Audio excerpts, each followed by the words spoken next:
Mahal naming Ama sa langit, sa buwan na ito ng Disyembre, kami ay lumalapit sa iyo ng may pusong puno ng pasasalamat at pag-asa.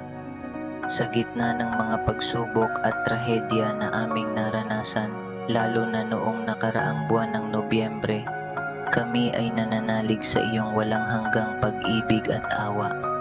Marami sa amin ang nakaranas ng mga pagsubok tulad ng bagyo, baha at lindol.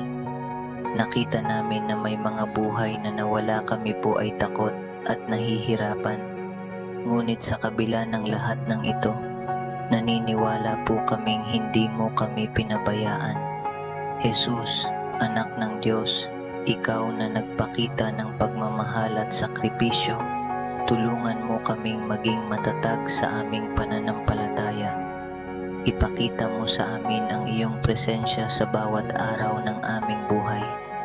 Sa pamamagitan ng iyong halimbawa, turuan mo kaming magmahal, magpatawad, at maglingkod sa aming kapwa. Naway ang iyong liwanag ay magningning sa aming mga puso upang makita namin ang iyong kabutihan sa gitna ng kadiliman. Bigyan mo kami ng lakas upang muling bumangon mula sa mga pagsubok at maging instrumento ng iyong pag-asa at pagmamahal sa aming komunidad.